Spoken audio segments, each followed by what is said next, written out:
So here we go, full leg day. Start off with some foam rolling, go through the piriformis, and go down the side of the quad, IT band.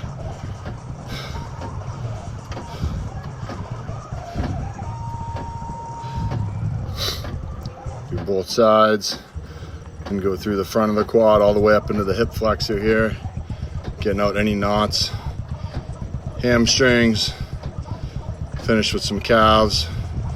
And then I always like to run through my back. So I go through low back all the way up to the thoracic spine. Then I get into the traps. It's an area that's always tight for me, so I run through that, especially before leg training. And just a little dynamic warm up, little leg kicks, front and back, side to side.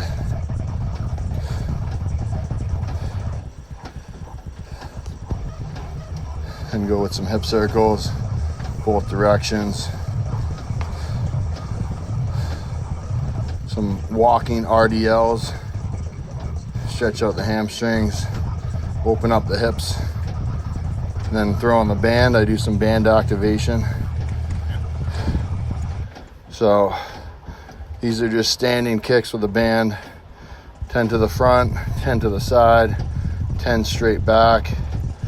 These really get everything in the hips firing, glutes, hip flexors, all the stabilizers, get things kind of warmed up and primed, activated. And I do side to side walks. These really fire the glutes up. And then a version of monster walks here, forwards and backwards. Again, just getting everything.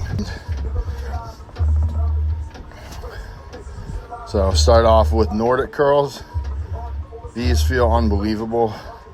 Something you really want to go slow on that negative. Feel the stretch. Get a hard contraction.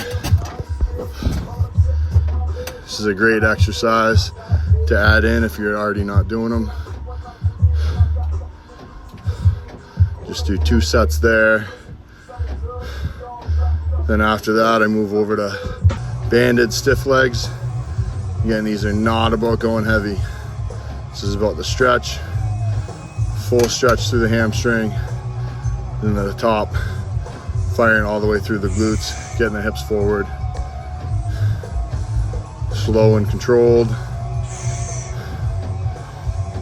Not throwing around weights, we're training muscles here.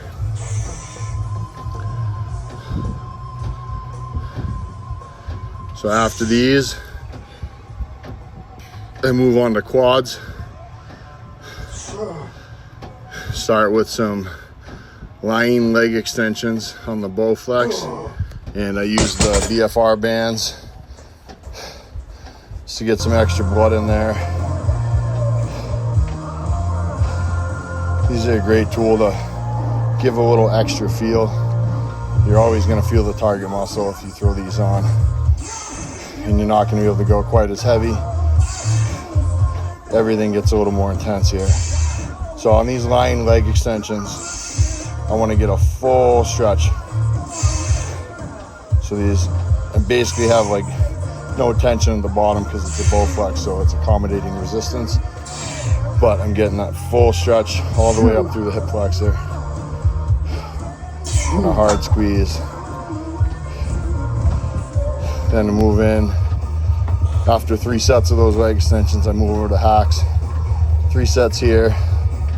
As you can see, I set up the yoga blocks right on my shoulders. These just allow me to get as deep as I want to without bottoming out the machine. Again, slow, controlled. I want everything in the quad. I want to feel everything. I don't want to feel it in my joints.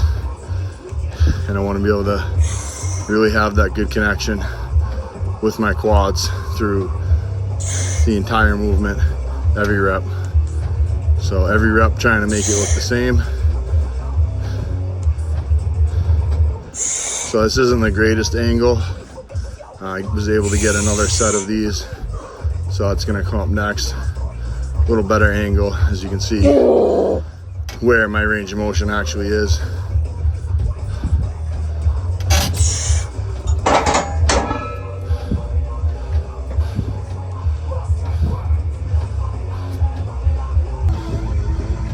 we go. Full depth, you can see them all the way at the bottom. Machine can't go any lower. Hamstrings around calves. These feel amazing on the quads. It's such a good contraction. Great stretch. Feel a lot of blood get in there. So as you notice, probably with everything I do, form is very, very important, especially as you get older. We've all gone through those phases when we're younger, and it's all about moving weight. But at this point, I'm trying to build my physique a certain way, and I can't do that if I have injuries.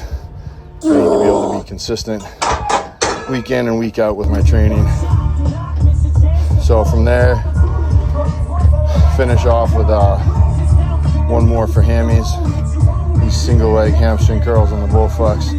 These are just a really hard contraction. As you can see, I can't really bring it up any higher. It's fully contracted right there at that midway point on these, just with this type of standing leg curl. But these feel great. Put a little extra blood in the hamstrings before moving over to a glute movement.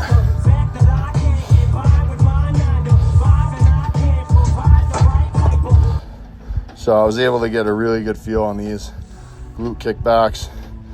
I just added a chain from my dip belt just to get a little more stretch and be able to get the range of motion I want. So I'm trying to drive my heel out and back and really squeeze the glute at the top. And then on the way down, you're resisting. You don't want to just let it throw you back. You want to try and resist with the glutes. Keep everything engaged. So 2 sets here.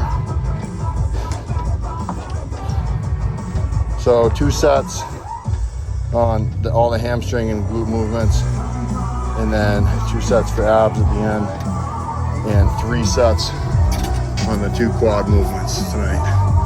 And that's it. So not a ton of volume, not too low. Hopefully right now we're about 2 weeks out, so gives me 2 more leg days. And I want to be able to get through, get good contractions in, try and get the last bit of fat off here, and hopefully bring my best to the stage.